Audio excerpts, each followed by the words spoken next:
너희는 세상의 소금이니 소금이 만일 그 맛을 잃으면 무엇으로 짜게 하리요? 후에는 아무 쓸데없어 다만 밖에 버려져 사람에게 밟힐 뿐이니라. 너희는 세상의 빛이라. 산 위에 있는 동네가 숨겨지지 못할 것이요, 사람이 등불을 켜서 말 아래 두지 아니하고 등경 위에 두나니 이러므로 집안 모든 사람들에게 비치느니라. 이같이 너희 빛이 사람 앞에 비치게 하여 그들로 너희 착한 행실을 보고 하늘에 계신 너희 아버지께 영광을 돌리게 하라. 아멘. 오늘은 너희는 세상의 소금과 빛이니라는 제목으로 하나님 말씀 살펴보길 원합니다. 우리는 살아가면서 끊임없이 두 가지 질문을 던져야 합니다. 그것은 바로 나는 누구인가에 관한 정체성에 관한 질문이고, 두 번째, 그러면 어떻게 살아야 할 것인가, 사명에 관한 질문입니다. 여러분은 이 두 질문의 답을 찾으셨습니까? 나는 누구인지, 또 어떻게 살아야 하는지에 대한 정답을 찾으셨습니까? 청소년 시기란, 어떻게 보면 청년 시기란 끊임없이 이러한 정체성과 사명에 관해 질문을 던지고 질문을 찾아가는 과정이 아닌가 생각됩니다. 그런데 오늘 말씀을 보니까 예수님께서 우리의 정체성이 무엇인지, 우리의 사명이 무엇인지 또 해답을 알려주심을 알 수 있습니다. 우리의 정체성이 무엇이라고 말합니까? 두 가지를 말하는데, 첫 번째, 너희는 이 세상의 소금이다. 그런데 사명이 무엇이라 말합니까? 소금으로서 짠맛을 잃지 말아라. 너희 정체성이 무엇인가? 너희는 세상의 빛이다. 빛으로서 그 빛을 밝히 드러내다라고 말씀을 하십니다. 여기서 말하는 너희는 예수님 당시에 제자들을 가리키는 것뿐만 아니라 오늘날 예수님을 믿고 예수님을 따르고 있는 제자들, 저와 여러분에게 하시는 말씀입니다. 우리의 사명이 뭐라고요? 너희는 뭐라고 말하죠? 첫 번째, 세상의 소금이다. 우리 한번 제가 모션과 함께 우리 한번 기억하기 쉽게 한번 따라 보겠습니다. 나는 세상의, 시으시니까 세상의 소금입니다. 나는 세상의 빛입니다. 자, 우리는 세상의 소금이요, 세상의 빛으로 부름을 받았습니다. 그것을 오늘 한번 살펴보겠습니다. 먼저 예수님은 우리의 정체성에 관해 너희는 세상의 소금이다 라고 말씀합니다. 여러분, 소금의 특징이 무엇입니까? 소금의 특징이 뭐죠? 소금의 특징은 짠맛을 낸다는 것입니다. 주방에 가면은 설탕, 소금, 미원과 같은 흰색 조미료들이 있습니다. 얼핏 보면은 이 조미료들이 뭐가 뭔지 잘 구분이 가지 않습니다. 어떻게 구분할 수 있을까요? 이게 설탕인지 소금인지 미원인지 어떻게 구분할 수 있을까요? 그것을 맛을 보면 압니다. 맛을 보았을 때, 달다 하면은, 이건 설탕이구나. 짜다 하면은, 이건 소금이구나. 라고 알 수 있습니다. 짠맛을 가지고 있는 소금은 다양하게 사용이 됩니다. 음식물이 상하지 않도록 방부제 역할을 했고, 또 음식의 맛을 더하는 조미료의 역할을 했습니다. 그것뿐만 아니라 우리 생활에 있어서 소금은 없어서는 안 될 중요한 식품입니다.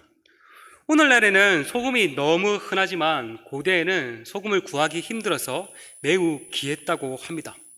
오늘날의 월급, 급여를 뜻하는 영어의 셀러리라는 말은 라틴어의 살라리움에서 유래했는데, 이것은 고대 로마 병사들에게 월급을 소금으로 준 것에서 유래를 했다고 합니다.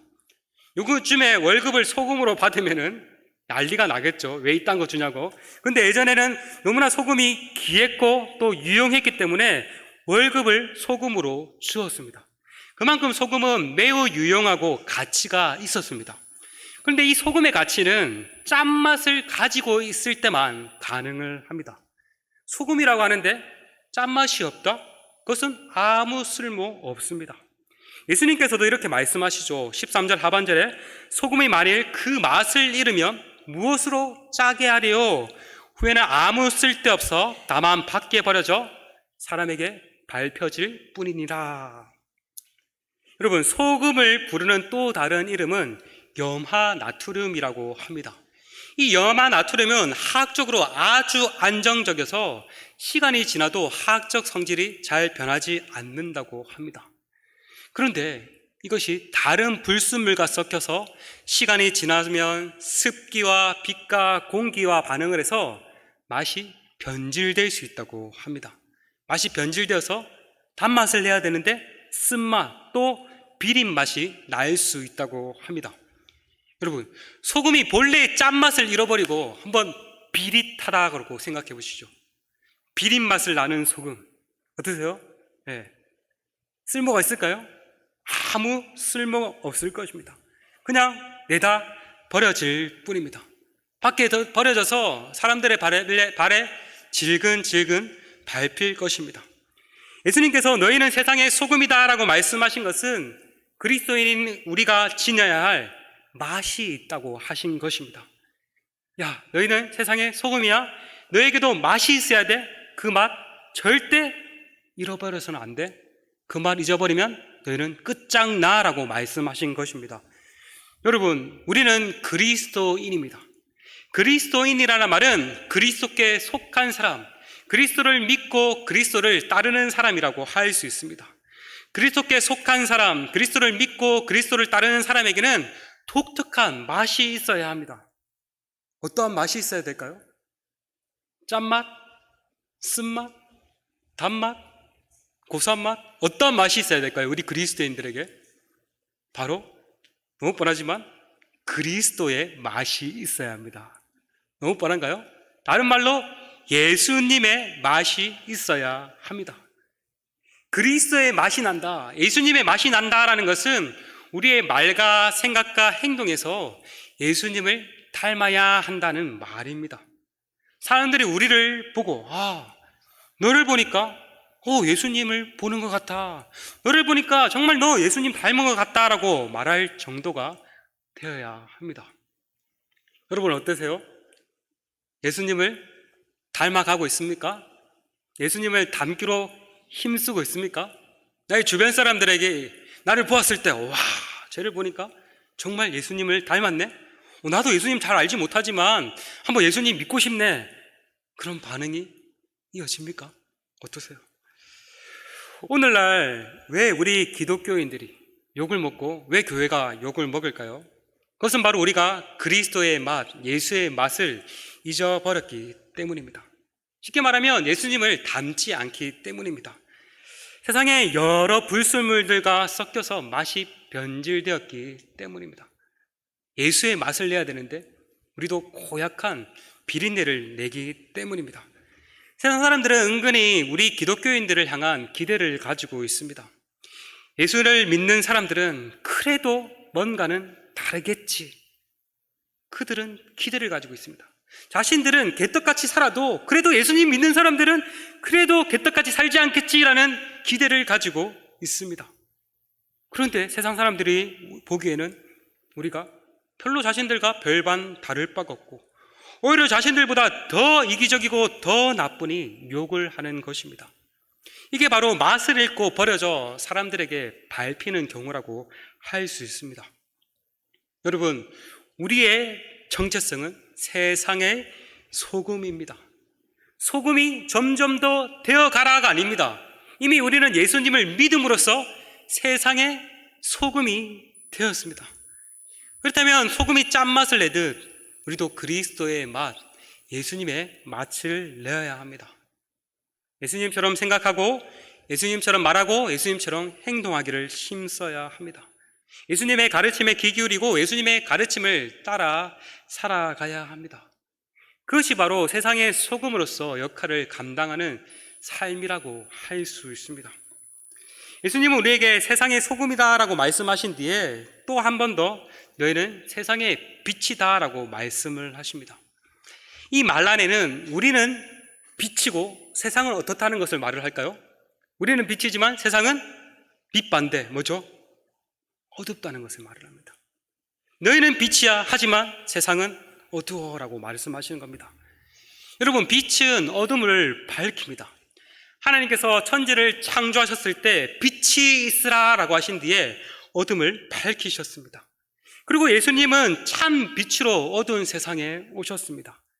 요한복음 1장을 보니까 예수님을 가리켜서 요한은 참 빛, 각 사람에게 비추는 빛이라고 표현을 하고 있습니다. 예수님께서도 예수님 자신을 가리켜서 내가 세상의 빛이다라고 한 번만이 아니라 여러 번 말씀하셨습니다. 한번 찾아볼까요? 자, 요한복음 8장 11절 제가 읽어볼게요. 예수께서 또 말씀하여 이르시되 나는 세상의 빛이니 나를 따르는 자는 어둠에 다니지 아니하고 생명의 빛을 얻으리라. 내가 세상에 있는 동안에는 내가 세상의 빛이로다. 나는 빛으로 세상에 왔다. 이처럼 예수님께서는 스스로 자신을 가리켜서 세상의 빛이다라고 말씀하십니다. 빛이신 예수님은 세상에 있는 어둠을 밝히러 이 세상에 오셨습니다. 예수님의 그 빛이 어두운 가운데 있는 우리에게 비춰졌고 우리는 어둠을 벗고 빛이 되었습니다. 세상의 빛이신 예수님과 같이 우리도 세상의 빛이 되었습니다. 이게 별거 아닌 것 같지만 정말 놀라운 일입니다. 세상의 빛이신 예수님과 같이 우리가 세상의 빛이 되었다. 예수님은 나는 세상의 빛이다. 나를 따르는 너희도 세상의 빛이다 라고 말씀을 하십니다. 사도 바울 또한 우리의 정체성에 관해서 이렇게 말을 합니다. 에베소서 5장 8절에 너희가 전에는 어둠이었더니 이제는 주 안에서 빛이라. 빛의 자녀들처럼 행하라. 우리가 이전에는 예수님을 믿기 이전에는 무엇이었다고요? 우리의 정체성이 무엇이었다고요? 어둠. 예. 어둠의 자식들. 예. 어둠이었다라고 말을 합니다. 그러니까 어두운 자녀들이었어요.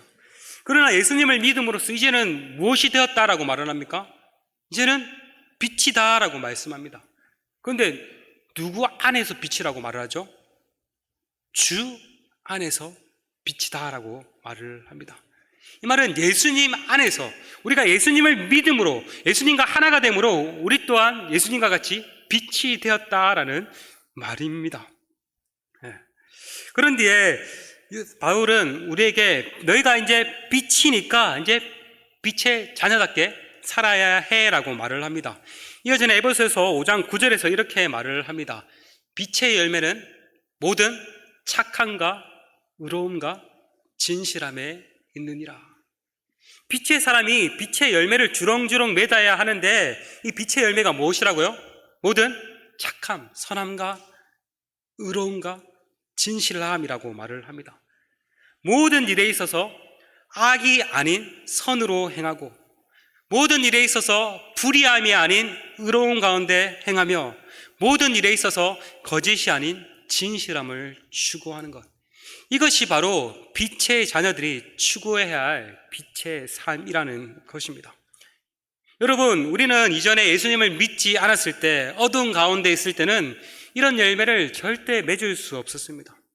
오히려 모든 악함과 불의악과 거짓 가운데 어둠의 열매를 맺고 살았습니다.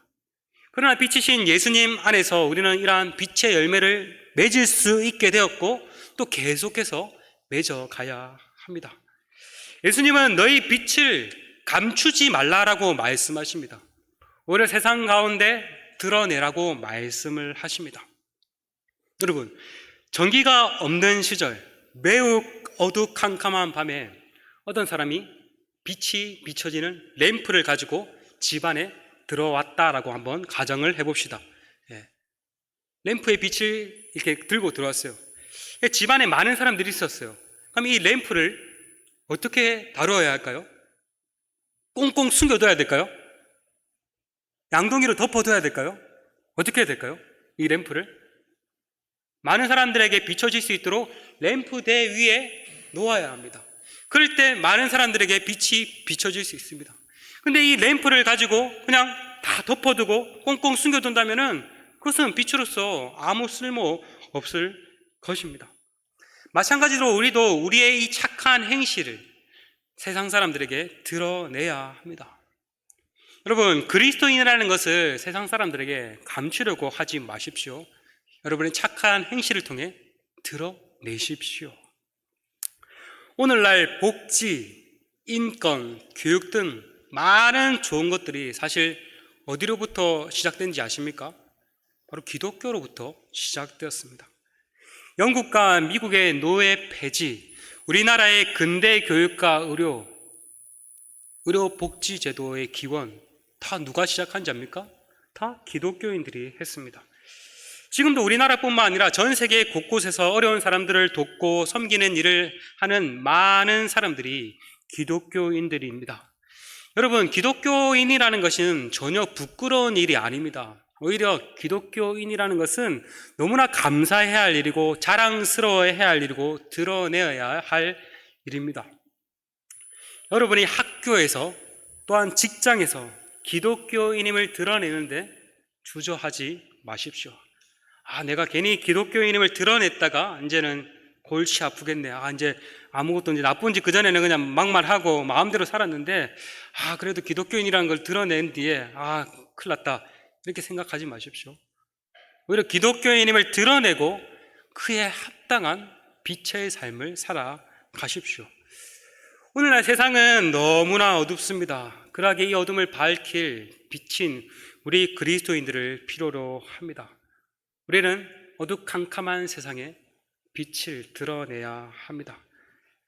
우리는 먼저 착하고 의롭고 진실하고 거룩하게 살아가야 합니다. 우리가 그렇게 살아간다면 세상 사람들이 언젠가는 우리를 향해 이렇게 물을 것입니다. 당신은 우리랑 참 많이 다르군요. 그 이유가 무엇입니까? 무엇 때문에 그렇게 착하게 산단 말입니까? 라고 물어볼 것입니다. 그럴 때 우리는 어떻게 해야 될까요? 이때 우리가 믿는 참 빛이신 예수님을 전해야 합니다. 제가 이렇게 살 수 있었던 것은 내가 원래 착해서 사는 것이 아니라 예수님 때문입니다. 내가 예수님을 믿음으로써 이렇게 빛된 사람이 되었기 때문에 이렇게 내가 삽니다라고 예수님을 전해야 합니다. 그게 바로 전도죠. 제가 예전에 아는 어떤 권사님은 40이 한참 넘어서 예수님을 믿으셨다고 합니다. 주변의 가족들 중에서도, 그러니까 친척들 중에서도 또 주변 사람들 중에서도 예수님을 믿는 사람들이 있었지만 그 어느 누구도 예수님을 전하지 않았다고 합니다. 그래서 한참 동안 예수님을 전혀 모르고 살았다고 합니다. 그런데 이제 40이 넘어서 예수님을 어떤 계기로 믿게 되었습니다. 그런데 이렇게 생각을 했다고 합니다. 이렇게 좋은 예수님 왜 사람들에게 그전에 나에게 왜 전하지 않았어 하면서 그 사람들이 원망이 되었다고 합니다. 그래서 그 권사님은 예수님을 알고 나서 정말 하나님의 말씀을 가까이 할 뿐만 아니라 예수님을 전하는 일에 힘썼다고 합니다. 다른 사람들도 자신처럼 그런 일이 있으면 안 된다고 생각했기 때문입니다. 여러분, 우리 주변에도 이런 비극이 발생하지 말아야겠죠. 여러분, 우리는 세상의 소금과 빛입니다. 소금으로, 빛으로 역할을 감당하기에 우리는 삶으로, 말로 예수님을 전해야 합니다. 특별히 올해에도 이제 사랑 나눔 축제가 10월 말과 11월 첫째 주일에 있습니다. 이 사랑 나눔 축제를 통해서 우리가 삶과 말을 통해서 예수님을 전하는 계기가 되었으면 좋겠습니다. 그래서 정말 여러분을 통해서 예수님을 알지 못하는 사람들이 예수님을 믿고 나아가 하나님께 영광을 돌리는 일들이 일어나기를 소망합니다. 여러분, 우리는 세상의 소금입니다. 소금으로서 짠맛을 잃어서는 안 됩니다. 예수의 맛을 잃어버려서는 안 됩니다. 예수님을 더 알기를 원하고 예수님을 더 닮아가는 우리가 되었으면 좋겠습니다. 여러분, 우리는 세상의 빛입니다. 빛은 감춰져서는 안 되고 밝히 드러나야 합니다. 바라기는 여러분의 그 빛된 행실, 착함을 세상 가운데 드러냄으로써 세상이 여러분을 통해서 예수님을 알고 하나님께 영광 돌릴 수 있는 은혜가 있기를 간절히 소망합니다.